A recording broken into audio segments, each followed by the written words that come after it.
করার, আয়োজন করার, সঞ্চালনা করার পূর্ব অভিজ্ঞতা নাই। প্রথমেই তাই আপনাদের কাছে ক্ষমা চেয়ে নিচ্ছি, আমাদের আয়োজনের শুরুতে না চলাকালে বা পরবর্তীতে যদি কোনো ভুল ত্রুটি হয়। আমরা আমাদের মাঝে আজকে একজন গুরুত্বপূর্ণ অতিথিকে দিয়েছি, শহীদ মাওলানা মতিউর রহমান নিজামীর সন্তান ব্যারিস্টার নাজিম মোমেন আমাদের সাথে আছেন। ওনার একটা এনগেজমেন্ট আছে একটু পরে, ওনাকে আমাদেরকে ছেড়ে দিতে হবে। আমি প্রথমে ওনার বক্তব্য শোনার জন্য আপনাদেরকে অনুরোধ করবো, ওনাকে জোর দিব। এরপর ইনশাল্লাহ আমরা আমাদের কিছু কথা আছে শহীদ আব্দুল কাদের মোল্লাকে নিয়ে, ট্রাইব্যুনালের বিচার প্রক্রিয়া নিয়ে, শাহবাগ নিয়ে এবং এই সময়ে শাহবাগ মোকাবেলায় আমরা কি করতে পারি সে সকল বিষয় নিয়ে আমরা আপনাদেরকে ধৈর্য ধরে সে পুরো বিষয়টাকে শোনার জন্য অনুরোধ করবো এবং তারপরে ইনশাআল্লাহ মিলাদ মাহফিলের মাধ্যমে আমরা আমাদের অনুষ্ঠান শেষ করব। প্রথমেই আমি ব্যারিস্টার নাজিম মোমেনকে বলবো, অনুরোধ করব ওনার মূল্যবান বক্তব্য আমাদের সামনে পেশ করার জন্য। আলহামদুলিল্লাহ রাব্বিল আলামিন ওয়াসসালাতু ওয়াসসালামু আলা রাসূলিহিল কারীম নবিয়িনা মুহাম্মদ ওয়া আলা আলিহি ওয়া সাহবিহি আজমাইন।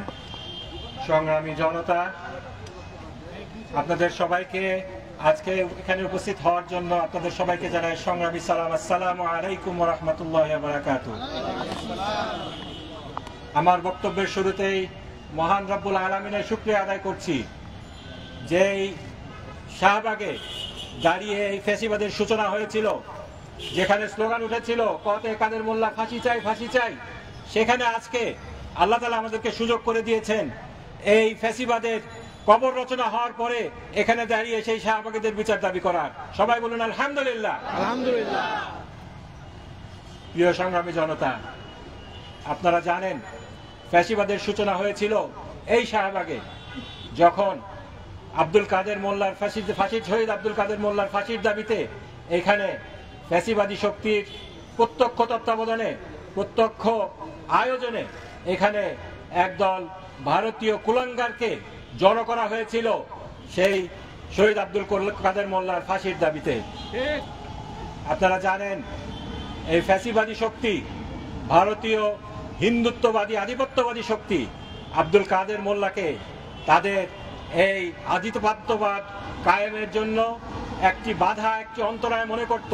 সেই জন্য তারা শহীদ আব্দুল কাদের মোল্লাকে প্রথমে ফাঁসিতে ঝুলিয়ে হত্যা করে। এটি ছিল একটি বিচারিক হত্যাকাণ্ড, এটি কোনো বিচার ছিল না, এটি ক্যাঙ্গারু কোর্টের মাধ্যমে সাজানো সাক্ষীর মাধ্যমে তাকে এভাবে জুডিশিয়াল কিলিং করা হয়েছিল। শহীদ আব্দুল কাদের মোল্লাকে আমি চাচা বলে ডাকতাম, আমাদের সাথে পারিবারিক ঘনিষ্ঠতা ওনার ছিল। আমি দেখেছি বছরের পর বছর ওনার কার্যক্রম আমি লক্ষ্য করেছি, আমি সাক্ষী দিতে পারি উনি একজন ভালো মানুষ ছিলেন। তিনি ওনার অন্তরে ইসলামী জজবা পোষণ করতেন। উনি এই হিন্দুত্ববাদী যে আগ্রাসন আমাদের দেশে যুগের পর যুগ চলে আসছে, শুধু যুগের পর যুগ নয়, এই হিন্দুত্ববাদী আগ্রাসনের সাথে বাঙালি মুসলমানদের যে সংগ্রাম, এটি হাজার বছরের সংগ্রাম। সেই বাবা আদম শহীদের সময় থেকে শুরু করে এই হিন্দুত্ববাদী শক্তির বিরুদ্ধে আমরা লড়ে যাচ্ছি। এই হিন্দুত্ববাদী চাণক্যবাদী গোষ্ঠী আমাদেরকে দমিয়ে রাখার চেষ্টা করছে। এই বাংলাদেশের প্রতিটি মুসলিম যাদের অন্তরে বিন্দুমাত্র ঈমান রয়েছে, তারা এই হিন্দুত্ববাদী ব্রাহ্মণ্যবাদী শক্তির আধিপত্যবাদকে কখনোই মেনে নেবে না, ইনশাআল্লাহ। তো সেই সংগ্রামের অগ্রসেনানী ছিলেন প্রথম শহীদ আব্দুল কাদের মোল্লা। ওনাকে আমি দেখেছি, কাছ থেকে দেখেছি। আমি জানি উনি কি ধরনের ধ্যান ধারণা পোষণ করতেন, কিভাবে তিনি দিনরাত সংগ্রাম করে গিয়েছেন এই বাংলার মাটিতে হিন্দুত্ববাদী আগ্রাসন যাতে শিকড় গেড়ে বসতে না পারে, সেই জন্য তিনি কিভাবে পরিশ্রম করে গিয়েছেন। সেজন্যই তিনি এই ব্রাহ্মণ্যবাদী হিন্দুত্ববাদী আওয়ামী আগ্রাসী শক্তির টার্গেটে পরিণত হয়েছিলেন।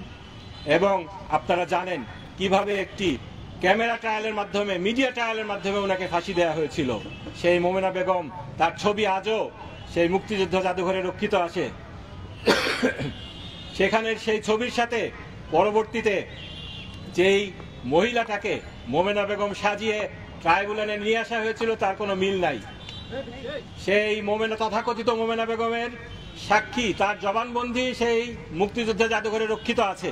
সেখানে আব্দুল কাদের মোল্লার নাম নেই।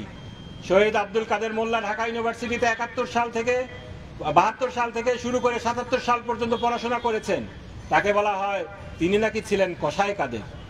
কেউ যদি কসাই কাদের হয়ে থাকে তাহলে সেই ব্যক্তিটি তৎকালীন ফ্যাসিবাদী বাকশালী আওয়ামী লীগের আন্ডারে পরিচালিত, ছাত্রলীগের আন্ডারে পরিচালিত সেই ঢাকা ইউনিভার্সিটিতে কিভাবে পড়াশোনা করে?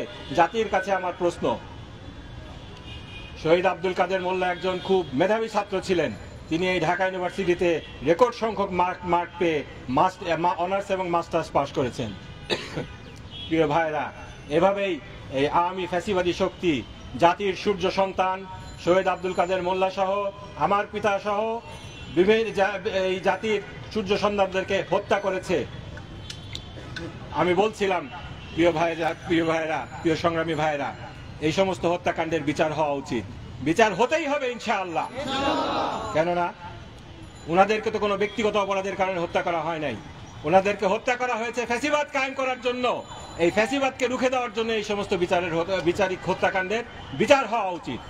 আমরা সরকারের কাছে আহ্বান করব, রাজনৈতিক দলগুলোর কাছে আহ্বান করব, আপনারা যদি এই সমস্ত বিচার না করেন তাহলে জনগণের চোখে আপনারা জাতীয় বেঈমান হিসাবে পরিচিত হবেন।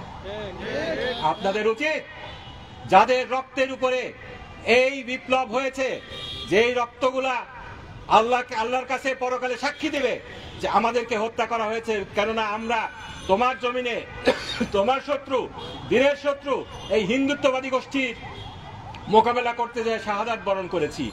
আমরা যদি তাদের এই হত্যাকাণ্ডগুলোর বিচার করতে না পারি তাহলে আমরা আল্লাহর কাছেও দায়ী থাকব। সুতরাং আমাদের সবাইকে সমস্যার এই বিচারগুলা, এই হত্যাকাণ্ডগুলার বিচার দাবি করতে হবে এবং এই বিচার কার্যে যারা এই তথাকথিত বিচার কার্যে যারা জড়িত ছিল, জাজ, এই সমস্ত বিচারপতিরা, এই সমস্ত প্রসিকিউশনের সদস্য যারা এই সমস্ত, আপনারা দেখছেন এখানে কিছু কিছু স্লোগান আছে, আমি দাঁড়ায় যাব আপনারা, আমি খাড়ায় যাব আপনারা বসায় দেবেন। সেই স্কাইপ কেলেঙ্কারি, যেখানে আমরা দেখেছি কিভাবে বিচারপতিরা সরকারের সাথে, প্রসিকিউশনের সাথে মিলে, সাক্ষীদের সাথে মিলে একটা নাটক সাজানো নাটক করেছে, বিচারিক হত্যাকাণ্ডগুলো করেছে। সুতরাং শুধুমাত্র কিছু লোককে লোক দেখানো বিচার আপনারা ট্রাইব্যুনালে করছেন, এটা হবে না। অতীতে যে সমস্ত অবিচার হয়েছে, অতীতে যে সমস্ত বিচারিক হত্যাকাণ্ড হয়েছে, আগে তার সুষ্ঠু তদন্ত করেন, তারপরে এই ট্রাইব্যুনাল চলবে, তার আগে এই ট্রাইব্যুনাল চলতে পারে না। এই ট্রাইব্যুনাল অবিচারের প্রতীক। এখানে আপনারা শুধুমাত্র কিছু আইন পরিবর্তন করে এখন সরকারের লোক দেখানো বিচার করবেন, এটা জনগণ কোনোদিন মেনে নেবে না। আপনাদেরকে এই শাহবাগ থেকে যে ফ্যাসিবাদের সূচনা হয়েছিল, আপনারা জানেন ট্রাইব্যুনালের সাহস হয় নাই তখন শহীদ আব্দুল কাদের মোল্লাকে ফাঁসি দিতে। এই শাহবাগে নাটক করার মাধ্যমে আইন চেঞ্জ করে, পার্লামেন্টে আইন চেঞ্জ করে, তারপরে অ্যাপিলেট ডিভিশনের মাধ্যমে ওনাকে রায় পরিবর্তন করে ফাঁসি দেওয়া হয়েছিল। সুতরাং ওনাকে যে বিচারিক হত্যাকাণ্ড করা হয়েছে, শহীদ আব্দুল কাদের মোল্লার বিচারিক হত্যাকাণ্ডের জন্য দায়ী শুধুমাত্র ট্রাইব্যুনাল নয়, তৎকালীন পার্লামেন্টের প্রত্যেকটা সংসদ সদস্যের দায় রয়েছে। একই সাথে আপিলেট ডিভিশনের যে সমস্ত বিচারকরা, সেই কালো মানিক আপনাদের কাস্টডিতেই আছে। আমরা খবর পেয়েছি অন্যান্য বিচারপতিরাও এদেশেই আছে, তাদেরকে অবিলম্বে গ্রেপ্তার করে রিমান্ডে নিতে হবে।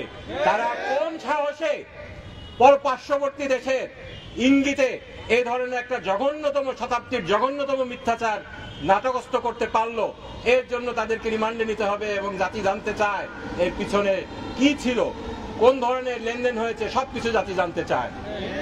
সুতরাং সংগ্রামী ভাইরা, আমি আশা করব ইনশাআল্লাহ আপনাদের আন্দোলন জারি থাকবে, জনগণ আপনাদের আন্দোলনে শরিক হবে।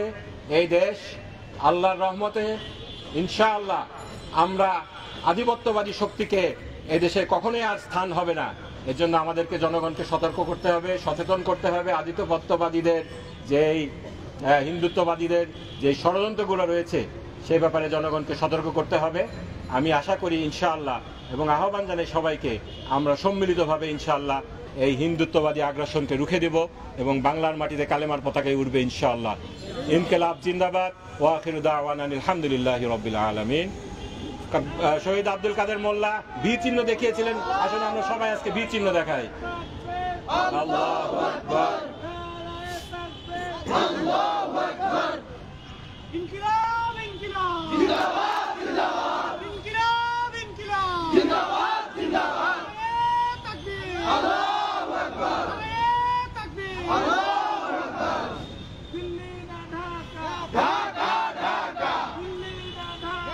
ঢাকা ঢাকা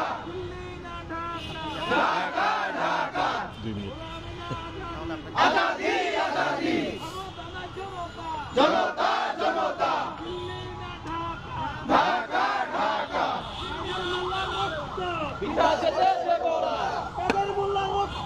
বিনা যেতে দেব না বিনা যেতে দেব না বিনা যেতে দেব না বিনা যেতে দেব না বিনা যেতে দেব না বিনা যেতে দেব না।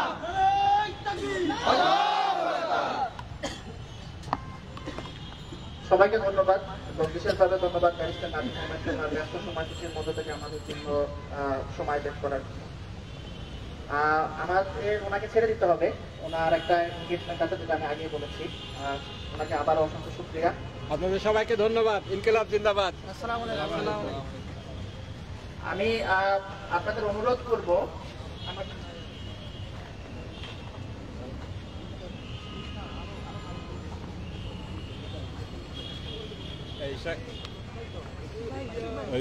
শহীদ আব্দুল কাদের মোল্লার বড় জমা আছে। আচ্ছা আচ্ছা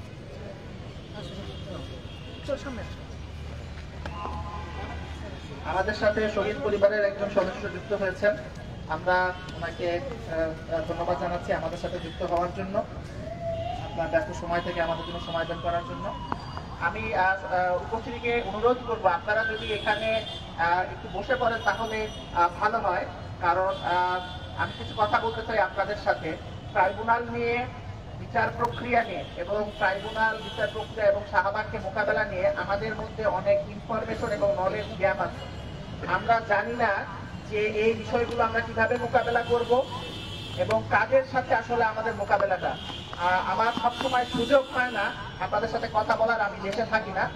আজকে যেহেতু এই সুযোগটা এসেছে আমি আপনাদের সাথে সেই বিষয়ে কিছু কথা বলতে চাই। এরপরে ইনশাআল্লাহ আমরা হালকা সাংস্কৃতিক একটা পর্ব রাখার চেষ্টা করবো, তারপর মিলাদ মাহফিলের মাধ্যমে ইনশাআল্লাহ আমাদের প্রোগ্রাম শেষ হবে। আচ্ছা, আজকে আরেকটা ইয়ে আছে, আমরা জানি না এটা আমরা কতখানি বাস্তবায়ন করতে পারবো। এই জিনিসটা হচ্ছে ট্রাইব্যুনাল যে এটা সম্পূর্ণ একটা ভুয়া বিচার প্রক্রিয়া ছিল এবং এখানে যে সাক্ষীদেরকে জুলুম করে সাক্ষী দেওয়ানো হয়েছে, এই ট্রাইব্যুনালে কিন্তু শুধুমাত্র এই নিজামী, কাদের মোল্লা, তারপর সাইদি, কামরুজ্জামান এদের উপর জুলুম করা হয়েছে বিষয়টা এরকম না। যে সকল সাক্ষীদেরকে দিয়ে তাদের বিরুদ্ধে সাক্ষ্য দেওয়ানো হয়েছে তাদের উপরে জুলুম করা হয়েছে। হিন্দু সাক্ষী, কিন্তু তারা সাক্ষ্য দিতে চায় না, কারণ তারা মিথ্যা সাক্ষী দিবে না। আমরা সবাই সুখরঞ্জন বালির ঘটনা জানি, এরকম সুখরঞ্জন বালি অসংখ্য আছে। এদের অনেকেই তাদেরকে বেধড়ক মারপিট করা হয়েছে, সেফ হোমে নিয়ে এসে সেফ হোমে আনসেফ ভাবে তাদেরকে রাখা হয়েছে, জোর করে সাক্ষ্য নেওয়া হয়েছে এবং তারা অনেকে মোরাল গিল্টে ভুগছেন আজ পর্যন্ত, যে একটা হত্যাকাণ্ডের সাথে তাদেরকে যুক্ত করে দেওয়া হলো। আমার দেশে কয়েকদিন আগে আপনারা দেখেছেন যে মৌলানা আবুল কালাম আজাদের বিরুদ্ধে যারা সাক্ষ্য তাদেরকে রেকর্ড করা হয়েছে বা দেওয়ানো হয়েছে, তারা এখন বিদেশ থেকে ইন্ডিয়ার মতন জায়গা থেকে তারা বসে বলছেন, ওখানে তো কেউ বিচার করবে না, ওখানে কি বিচার করবে নাকি কেউ? ওখান থেকে বসে তারা বলছেন যে তাদেরকে কিভাবে সরকার চাপ প্রয়োগ করে, প্রলোভন দেখিয়ে, বিভিন্ন কোয়ার্শনের মাধ্যমে এই সাক্ষ্যগুলো আদায় করে নিয়েছে। আজকে আমরা এরকম আমাদের একজন ভাই, উনি যুক্তরাষ্ট্রে আছেন, ওনার তত্ত্বাবধানে আমরা এরকম চেষ্টা করেছি। শহীদ মাওলানা মতিউর রহমান নিজামীর একজন সাক্ষী প্রদীপ কুমার দেব, তার ঘটনা আমরা ইন্টারভিউ নিয়েছি। বিপ্লবের পর আমরা ইন্টারভিউ নিয়েছি, ইনশাআল্লাহ আমরা চেষ্টা করব তার এক্সপিরিয়েন্সটা কিভাবে তাকে সেফ হোমে নিয়ে নির্যাতন করে তাকে সাক্ষী দেওয়ানোর চেষ্টা করা হয়েছে এবং তিনি যখন আদালতে চলে এসেছেন তখন তিনি আবার মিথ্যা সাক্ষী দিতে রাজি হন নাই এবং সেটা তার উপর আবার নির্যাতন করা হয়েছে। আমরা এই ঘটনাটা, ইন্টারভিউটা ইনশাআল্লাহ তার মুখ থেকে আজকে আমরা শোনার চেষ্টা করব।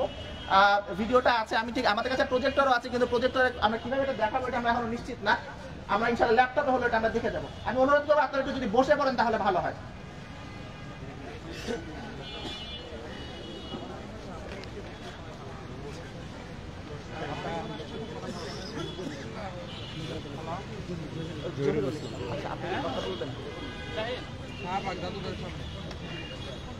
আপনার পরিচয়? আচ্ছা আচ্ছা, কোন ডিপার্টমেন্ট? আচ্ছা আচ্ছা, বলতে পারতেছি না। আপনি এখন কথা বলবেন নাকি?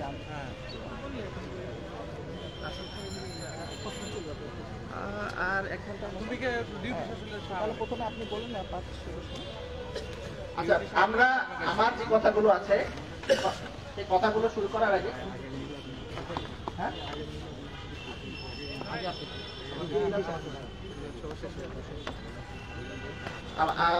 আমার কথাগুলো বলার আগে প্রথমে হচ্ছে আমাদের সাথে শহীদ পরিবারের একজন যুক্ত আছেন, জহুরুল ইসলাম, ঢাকা বিশ্ববিদ্যালয়ের ইসলামিক স্টাডিজ বিভাগের শিক্ষক এবং উনি শহীদ আব্দুল কাদের মোল্লার মেজামাই।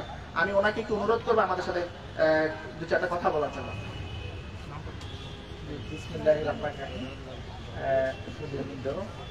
এতক্ষণ আমি নাজির মোমেনের কথা শুনছিলাম, তো ওই কথাগুলোর মধ্যেই অনেক তথ্য ছিল এবং আপনারা জানেন যে এই বিষয়গুলো তৎকালীন সময়ে অনেক মিডিয়া ট্রায়ালের মাধ্যমেই এই সবগুলি ফাঁসির রায় কার্যকর করা হয় এবং তখন মিডিয়াকে নিয়ন্ত্রণ করা হয়েছিল, সকল সত্য তথ্যগুলো প্রচার করা হয়নি এবং শাহবাগের যে গণ আন্দোলনটা ছিল এটা ছিল পরিকল্পিতভাবে এই তার ডেকিং দেওয়ার জন্য। এবং পৃথিবীর ইতিহাসে এমন কোনো বিষয় নেই যে একটি আইন তৈরি হওয়ার পর এটা পিছনের দিক থেকে কার্যকর হয়, যেটা আব্দুল কাদের মোল্লার ফাঁসির সময় যেটা আইন কার্যকর, তার প্রথমেই কিন্তু যাবজ্জীবন কারাদণ্ড দেওয়া হয়েছিল। এর পরবর্তীতে শাহবাগ গণজাগরণ মঞ্চ এইগুলি তৈরি করা হয় পরিকল্পিতভাবে। তাদের আজকে কোথায় পাত্তা আছে, তারা আজকে কোথাও কিন্তু খুঁজে পাওয়া যাচ্ছে না যে সমস্ত লোকগুলি এগুলি করছিলেন। পরবর্তী সময়ে আইন পরিবর্তন করা হয়, আইন ব্যাকডেটে কার্যকর করা হয়, যেটা পৃথিবীর ইতিহাসে নজিরবিহীন। তিনি একজন ভালো মানুষ ছিলেন। আর কসাই কাদের আর আব্দুল কাদের মোল্লা দুজন কিন্তু দুই ব্যক্তি, দুজন কিন্তু এক ব্যক্তি নন। এই বিষয়টা কিন্তু তখন অনেকেই বলার চেষ্টা করছেন, কিন্তু এটাকে রাষ্ট্রপক্ষ, সরকার পক্ষ এবং আইনজীবীরা, বিচারপতিরা কোনোভাবেই গ্রহণ করেন নাই। যিনি কসাই কাদের ছিলেন তিনি মিরপুর এলাকায় তৎকালীন সময়ের পরবর্তী সময়ে সেখানে নিহত হয়েছিলেন। আর আব্দুল কাদের মোল্লা তিনি মিরপুর এলাকায় কখনো যানই নাই, থাকেনি নাই। তাকে শুধুমাত্র মিথ্যা একটা নামের সংযুক্তির একটা লেজ দিয়ে এখানে তারপরে তাকে তার মধ্যে যুক্ত করা হয় এবং মূলত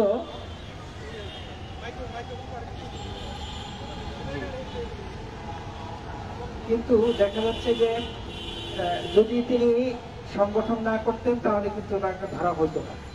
মূলত ইসলামের সাথে থাকার কারণেই শুধুমাত্র এই সমস্ত ব্যক্তিদেরকে ফাঁসি দেওয়া হয়। মাওলানা দেলোয়ার হোসেন সাঈদীকে যেভাবে হত্যা করা হয় সেটা আমরা দেখেছি, এবং নিজামী সাহেবকে যেভাবে দেওয়া হয়, মুজাহিদ সাহেবকে যেভাবে দেওয়া হয়, প্রত্যেকটা জিনিসই কিন্তু বিভিন্নভাবে ভিন্ন আঙ্গিকে এগুলি উপস্থাপন করা হয়। সুতরাং আমি তার শহীদ হিসেবে আল্লাহ তাআলা কবুল করেন সেই দোয়া কামনা করছি এবং এই বিষয়গুলো যাতে মানুষের কাছে স্পষ্ট হয় যে এগুলো আসলে হত্যাকাণ্ড ছিল, এগুলো বিচার ছিল না এবং এগুলির প্রত্যেকটার পিছনে কারা কিভাবে জড়িত ছিলেন সেই বিষয়গুলো যাতে এখন প্রকৃতভাবে উন্মোচন করা হয়। যেমন সিআইপি কেলেঙ্কারির একটা দুটা বক্তব্য আপনারা এখানেই দেখেছেন, এই যে আপনারা যারা যে বিচারপতি এবং যাদের সাথে প্রসিকিউটর সাথে ছিল তারা আগে যোগসাজশ করেছিল এবং তারা এগুলিকে পরিকল্পিতভাবে মানুষের কাছে সত্য হিসেবে উপস্থাপনের চেষ্টা করতেছিলেন। তো এই সংক্ষিপ্ত কথা বলে আগে আমার কথা শেষ করছি। আপনাদেরকে অনেক ধন্যবাদ আমাকে সময় দেওয়ার জন্য এবং আপনারা যারা আয়োজন করছেন আয়োজকদেরকে আমি অনেক ধন্যবাদ জানাচ্ছি। আপনারা এরকম একটা বিষয়ে আয়োজন করেছেন এবং এই 12 তারিখ আজকের ডেটটাই এই তারিখেই কিন্তু আব্দুল কাদের মোল্লাকে ফাঁসি দেওয়া হয় এবং সেই তারিখে আপনারা আয়োজন করছেন। আমি সকলকে ধন্যবাদ জানিয়ে আমার কথা শেষ করছি। ধন্যবাদ ইসলাম সাহেবকে আর কথা, ওনার অভিজ্ঞতা এবং মতামত আমাদের সাথে শেয়ার করার জন্য। আপনারা অনেকেই জানেন এবং ফেসবুকে অনেক সময় বলেছেন যে আমার লেখার হাত যতটা ভালো আমার বলার পারফরমেন্স নাকি অতটা ভালো না। আমি আপনাদের সাথে এক ধরনের এগ্রিমেন্টে আছি এই প্রসঙ্গে, কারণ 2013 সাল থেকে আমাদেরকে তো বলতে দেওয়া হয় নাই, তো প্র্যাকটিসটা গড়ে ওঠে নাই। একটা সময় আমি বিতার্কিক ছিলাম, শাহবাগের সময় থেকে আমার বিতর্কের যে বাংলা বিতর্ক হয় স্কুল লেভেলে, কলেজ লেভেলে, সেখানে আমার আর প্রবেশাধিকার ছিল না। আজকে আমরা বিভিন্ন ধরনের মবক্রেসির কথা বলি, শাহবাগ হচ্ছে বাংলাদেশের ইতিহাসে সবচেয়ে বড় এবং জঘন্যতম মবক্রেসি। মানুষ বন্ধুর সাথে বন্ধুর সম্পর্ক বন্ধ হয়ে গেছে। আমরা যারা বিশেষ করে ঢাকার মধ্যবিত্ত পরিসরে শাহবাগের বিরোধিতা করেছি বিবিধ কারণে, এবং আমি সেই কারণগুলো আসছি একটু পরে। আমাদের সাথে যেটা হয়েছে সেটা অকল্পনীয়। ছোটবেলার খেলার সাথে তার সাথে কথা বলা বন্ধ হয়ে গিয়েছে। যে শিক্ষককে, স্কুলের শিক্ষককে আমরা অনেক পছন্দ করতাম, সেও ফাঁসির জন্য দৌড়াচ্ছে, অথচ সে বলতে পারছে না একটাও এক্স্যাক্টলি ঠিক কোন অপরাধের কারণে সে ফাঁসিটা চাচ্ছে এবং কোন প্রমাণটা আছে। সবাই শুধু বলে আমরা জানি। কি জানেন? প্রমাণটা কি? না, আমরা সবাই জানি। প্রমাণ করার দরকার নেই, সবাই তো জানে। এই প্রসঙ্গগুলোতে আসছে এবং সে সময় থেকে তো আমাদের কথা বলার সুযোগ নাই। আমাদের যে বিভিন্ন এক্সট্রা কারিকুলার অ্যাক্টিভিটিস গুলো ছিল সেগুলো শোনাই। কেউ তথাকথিত রাজাকারের পক্ষ নিচ্ছে কিনা, শিবির সংশ্লিষ্টতা আছে কিনা, এই সমস্ত কারণে আমাদের সামাজিক সাংস্কৃতিক জায়গাগুলো থেকে আমাদেরকে বিচ্ছিন্ন করে ফেলা হয়। তো সব মিলিয়ে দেখা যাক আমি আসলে আপনাদের সাথে আমার যে কথাগুলো আমি বলতে চাই তার কথাখানি আর্টিকুলেট করতে পারি।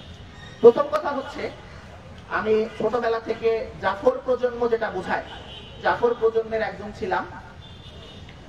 2001 সালে হাসিনার তখন ফার্স্ট টার্মের শেষ বছর, জাতীয় টিকা দিবসের উদ্বোধনী অনুষ্ঠানে আমি গণভবনে যাই। হাসিনার কোলে বসে আমি টিকা খাই, তারপর হাসিনার কোলে বসে আমি সংবাদ সম্মেলন করি। আপনারা জানেন যে বাংলাদেশের রাজনৈতিক কালচারটা হচ্ছে এরকম, বহু মানুষ যত কিছুই হোক, হাজারো মুগ্ধ আবু সাইদ, ফয়সাল আহমেদ শান্ত, ওয়াসিম, হাজারো ফারহান ফাইয়াজ, এত মানুষের রক্তের পরও তারা একটা ফ্যাসিস্ট দলকে সমর্থন করে। কারণ কি জানেন? কারণ আপনি খোঁজ নিয়ে দেখেন যে আজ থেকে 60 বছর আগে তার গ্রামে যে ওই গ্রামের একটা বাসায় শেখ মুজিব উঠান বৈঠক করেছিল, সে কারণে সে এখনো ফ্যাসিবাদের সমর্থক, যত কিছুই হোক। এটা উল্টা দিতেও হয়। অনেক মানুষ আছে ধানের শীষে ভোট দেন। কেন ভোট দেন? উনি যখন কিশোর ছিলেন তখন একজন ড্যাশিং একজন যুবক হেলিকপ্টার, তার এলাকায় প্রথম হেলিকপ্টার আসা, সেই হেলিকপ্টার থেকে নেমে যখন গিয়েছেন তখন যে হাত আঙুল টাচ করে গিয়েছেন, তারও আঙুল টাচ হচ্ছে। ওই যে ড্যাশিং যুবক, তার সাথে যে তার আঙ্গুল ছোঁয়া লেগেছে, এই কারণে তার হাত দিয়ে আর কখনো ধানের শীষ ছাড়া অন্য কোনোখানে ভোট পড়ে না। আবার বহু মানুষ দাঁড়িপাল্লায় ভোট দেন। কেন? কোন একটা মাহফিলে তার সাইদির সাথে মুসাফা হয়েছিল, ব্যাস, ভালো মন্দ আর কোনো কিছু জানার দরকার নেই। এইরকম একটা রাজনৈতিক সংস্কৃতিতে আমি হাসিনার কোলে বসে টিকা খেয়ে সংবাদ সম্মেলন করেছি। এটা ছোটবেলায়, আমার তখন বয়স 5 বছর। আমি কখনো ছোটবেলায় আপনারা যেগুলো ইসলামী সাহিত্য বলেন পড়ি নাই, সর্বোচ্চ ওই মকসুদুল মুমিনিন, তারপর হচ্ছে তাবলিগের যে সমস্ত বইপত্র আছে সেগুলো পড়েছি। আমার বাসায় হুমায়ুন আহমেদ পড়তে দেওয়া হতো না, কারণ তার কিন্তু চারিত্রিক নাকি সমস্যা আছে। কিন্তু জাফর ইকবাল নিয়ে কখনো কোনো কথা ছিল না। আপনার দীপু নাম্বার 2 থেকে শুরু করে আপনার তত প্রতিটা উপন্যাসেই ওই যে কুমিরের খাঁচ কাটা যে কোনো ভাবে চলে আসতো কিছু বিষয়। হ্যাঁ, তো এই বিষয়গুলো কিন্তু আত্মস্থ করেই বড় হয়েছি। 2008 সালে 29শে ডিসেম্বর নির্বাচন হলো। 2008 সালের 29শে ডিসেম্বর জাতীয় সংসদ নির্বাচন হলো। আমি তখন নানাবাড়ি নাটোরে, আমাদের তখন ক্লাস 5-এ, এখন তো পিএসসি এখনো আছে কিনা জানি না, আমাদের সময় পিএসসি ছিল না, বৃত্তি পরীক্ষা ছিল। বৃত্তি পরীক্ষা আর নাই না, তো আমাদের সময় বৃত্তি পরীক্ষা ছিল। বৃত্তি পরীক্ষা শেষ করে আমি গিয়েছি নানাবাড়িতে ভ্যাকেশনে। আমার খেয়াল আছে সে সময় আহাদ আলী সরকার, বিএনপির যে দুলু, তাকে পরাজিত করে নির্বাচিত হয়েছে। আমি রাতে খুবই আনন্দিত হয়েছি যে ঠিক আছে, এবার তাহলে যুদ্ধাপরাধীদের ফাঁসি হবে এবং বঙ্গবন্ধুর কন্যা সে এবার ক্ষমতায় আসবে। যখন 2010 সালে যখন প্রথম গ্রেফতার গুলো শুরু হচ্ছে, আমার রেসিডেন্সিয়াল মডেল কলেজের একজন শিক্ষক আছেন, কুষ্টিয়া ইসলামী বিশ্ববিদ্যালয় থেকে উনি পড়াশোনা করেছেন। আমি আর বলছি না উনি কোথাকার সাথে কিসের সাথে যুক্ত আছেন, কারণ বর্তমান বাংলাদেশের যে পরিস্থিতি এবং আমরা বিপ্লবটাকে যেভাবে হ্যান্ডেল করছি, তাতে আমি একটু আতঙ্কিত যে আমরা এটাকে টিকিয়ে রাখতে পারবো কিনা। সেই কারণে আমি আর তার কোনো পরিচয়ের দিকে যাচ্ছি না। তো তার সাথে আমার